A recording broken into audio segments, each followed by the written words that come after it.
Esa misma tarde comenzó a confesar. Describió cada crimen con una precisión que dejó a los investigadores atónitos. Detalles que solo el autor podía conocer. Ubicaciones de restos que nadie había encontrado. Métodos que coincidían exactamente con la evidencia forense. Confesó 56 asesinatos. Luego condujo personalmente a los investigadores a los lugares donde había dejado a sus víctimas y reconstruyó cada crimen con dibujos detallados. Los investigadores que participaron en esas jornadas pidieron apoyo psicológico después. No era difícil entender por qué. 53 víctimas confirmadas, 22 de ellas eran menores de edad. Sus nombres merecen ser dichos. Lena Zaknova, 9 años, la primera. Larisa Tanchenko, 17. Lyubov Biruk, 13. Oleg Poksiendayek, 9. Sergei Kuksumin, 12. Yelena Bakulina, 22. Irina Dunknova, 13. Lyudmila Katyuba, 24. Y 35 más, con nombres, con familias, con vidas que se interrumpieron en un bosque a las afueras de Rostov del Don. Lo que une a todas estas personas es algo que dice más sobre el sistema que sobre el asesino. La mayoría eran invisibles para ese sistema. Niños fugados de orfanatos estatales que nadie buscaba con urgencia. Mujeres en situación de calle que el Estado había abandonado. Jóvenes que viajaban solos en trenes nocturnos sin que nadie supiera exactamente a dónde iban. Andrew los elegía precisamente por eso, porque sabía que su desaparición tardaría en ser reportada, que la búsqueda sería lenta, que el sistema tenía agujeros enormes por donde sus víctimas caían sin hacer ruido. Las familias que sí buscaron a sus seres queridos se encontraron durante años con respuestas evasivas, investigaciones que no avanzaban y una burocracia soviética que prefería el silencio a la verdad. Ese dolor acumulado durante 2 años estalló en el juicio. El juicio de Andrew Chikatilo comenzó el 14 de abril de 1992 en el tribunal de Rostov del Don. Para entonces, la Unión Soviética había colapsado. El mundo que Andrew había conocido ya no existía. Rusia era un país en transición, convulsionado, intentando encontrar su lugar en un orden mundial nuevo. Y en medio de ese caos histórico, un hombre con gafas gruesas y cabeza rasurada se sentaba todos los días en una jaula de hierro en el centro de la sala del tribunal. La jaula no era simbólica, era funcional. Los padres de las víctimas llenaban la sala de audiencias todos los días. Y cuando veían a Andrew, muchos de ellos se lanzaban hacia él, gritaban, lloraban y pedían que los dejaran llegar hasta él. La jaula era lo único que los separaba de una multitud que quería hacerle lo que él les había hecho a sus hijos. El comportamiento de Andrew durante el juicio fue errático y perturbador. Algunos días cantaba canciones folclóricas soviéticas desde dentro de la jaula.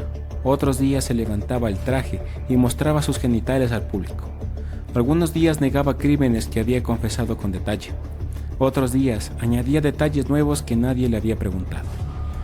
Los psiquiatras que lo evaluaron debatieron durante meses si estaba fingiendo locura o si realmente su mente se había fracturado.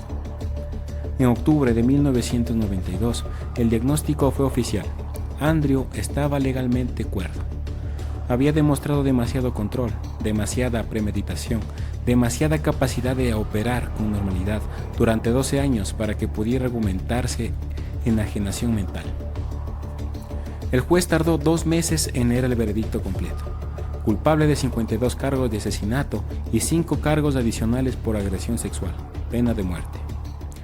Andrew fue sentenciado a muerte en febrero de 1994 y trasladado a la prisión de Moscú, donde se llevaría a cabo la ejecución. Durante su tiempo en el corredor de la muerte hizo algo inesperado: ofreció su cerebro a la ciencia.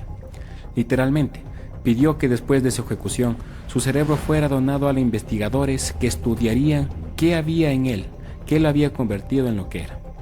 Era una petición que decía mucho sobre su mente, incluso al final. Capaz de pensar en sí mismo como un objeto de estudio, como un fenómeno que merecía ser analizado, no como un ser humano que había destruido 53 vidas. La oferta fue rechazada. El 14 de febrero de 1994, Andrew Chikatilo fue ejecutado mediante un disparo en la nuca en la prisión de Rostov del Don. Tenía 57 años. Murió el mismo día en que exactamente un año antes, Oscar Pistorius disparaba a Riva Steenkamp en Pretoria. El 14 de febrero, el día de San Valentín, una coincidencia que nadie pidió, pero que el calendario registró de todas formas. Sus restos fueron enterrados en un lugar no revelado públicamente. Hay un capítulo de este caso que no puede omitirse, aunque duela especialmente. Alexander Kravchenko era el hombre que fue arrestado, juzgado y ejecutado en 1983 por el primer asesinato de Chikatilo, el de la niña Lina Sakhnova, en 1978. Tenía antecedentes penales por otros delitos, encajaba con el perfil de sospechoso conveniente. La policía lo presionó hasta obtener una confesión, y el sistema judicial soviético lo procesó y condenó sin evidencia suficiente para sostener una condena en cualquier sistema con garantías básicas. Cuando Andrew confesó en 1990 y describió el asesinato de Lina Sakhnova con detalles que solo el verdadero culpable podía conocer, quedó claro lo que había pasado. El Estado soviético había ejecutado a un hombre inocente, Alexander Kravchenko. Un rehabilitado oficialmente después de la confesión de Andrew, su familia recibió una disculpa formal del Estado ruso años después. Esa disculpa no le devolvió la vida. Kravchenko es la víctima número 54 de este caso, la que ninguna estadística oficial cuenta entre las de Andrew, la que el sistema creyó con su propia negligencia y su propia urgencia de tener un culpable conveniente. El caso Andrew transformó la criminología soviética y rusa de maneras que todavía se sienten hoy. Antes de Andrew, la Unión Soviética no tenía unidades especializadas en crímenes en serie. No había protocolos de intercambio de información entre jurisdicciones para casos relacionados. No había perfiladores psicológicos integrados en las investigaciones policiales. Todo eso cambió después del caso.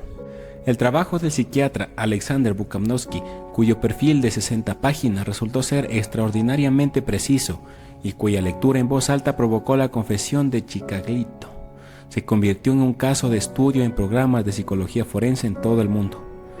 Demostró algo que hoy parece obvio, pero que en 1990 era revolucionario en el contexto soviético, que entender la psicología de un asesino era tan importante como analizar la evidencia física. El caso también abrió puertas en Rusia, una conversación que el sistema soviético había suprimido durante décadas, la de los crímenes que el Estado prefería no verlos, los orfanatos donde los niños vivían en condiciones que los hacían vulnerables a cualquier depredador, las personas sin hogar que el sistema ignoraba, las mujeres en situación de calle que no tenían a nadie que las buscara. Andrew no creó esas condiciones, pero las explotó durante 12 años, porque el sistema que debía proteger a esas personas miraba hacia otro lado. En 1995, el director británico John Jones realizó una película sobre el caso titulada Citizen X. Fue aclamada por la crítica y es considerada una de las mejores producciones sobre true crime en la historia del cine.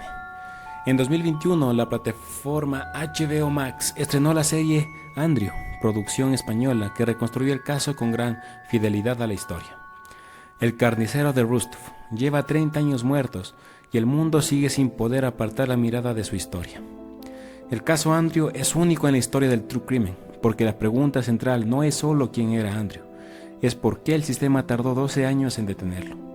Los psicólogos que estudiaron su caso identificaron varios factores que convergieron para crear lo que él se convirtió. La infancia en una región devastada por el hambre y la violencia, el trauma de crecer escuchando que su hermano había sido devorado por vecinos, el bullying constante, la impotencia sexual que lo marcó desde la adolescencia, la incapacidad crónica de conectar con otras personas de manera genuina. Ninguno de esos factores por sí solos crea un asesino, pero en combinación, en un entorno que nunca intervino cuando las señales eran claras, produjeron a Andrew. Porque las señales estaban ahí. Las denuncias de abuso sexual a sus alumnos de 1974 fueron ignoradas y archivadas. El Estado simplemente lo trasladó de trabajo. El arresto de 1984, cuando tenía un cuchillo y una cuerda en la bolsa, fue descartado por un error de análisis de sangre que nadie cuestionó. Cada vez que el sistema tuvo una oportunidad de detenerlo, eligió el camino más conveniente, y esa conveniencia le costó la vida a 53 personas.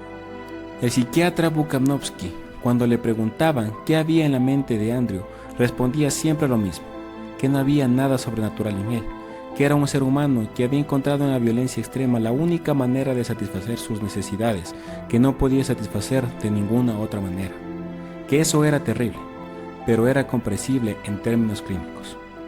Lo que no era comprensible, decía Bukanovsky, era el sistema que lo dejó operar durante 12 años. Eso era lo verdaderamente monstruoso. Andrew Chikatilo lleva más de 30 años muerto. Sus víctimas llevan más de 30 años bajo tierra en los bosques alrededor de Rostov del Don, en cementerios de toda la región, en lugares que sus familias visitan cada año. Lina Sakhnova tenía 9 años. Los menores de sus víctimas tenían 7. Los niños que iban solos en trenes nocturnos. Los adolescentes que habían huido de orfanatos buscando algo mejor. Las mujeres que aceptaron la ayuda de un extraño porque no tenían otra opción. Alexander Kravenchenko, el inocente que fue ejecutado por el primer crimen de Chikatilo, también lleva décadas muerto. Su familia recibió una disculpa oficial del Estado ruso, una disculpa que no vale lo que valía su vida. Este caso no es solo la historia de un asesino, es la historia de lo que pasa cuando un sistema decide que ciertos crímenes no pueden existir porque contradicen su narrativa oficial. Cuando la conveniencia ideológica pesa más que las vidas de las personas vulnerables. Cuando el Estado cierra los ojos porque abrir los ojos implicaría admitir que ha fallado. Este tipo de fracaso no es exclusivo de la Unión Soviética. Ocurre en cualquier sistema donde las personas más vulnerables son también las más invisibles. Gracias por quedarte hasta el final. Si este caso te hizo pensar, compártelo. Estas historias merecen ser contadas. Nos vemos en el próximo caso. Esto fue Ecos del Misterio.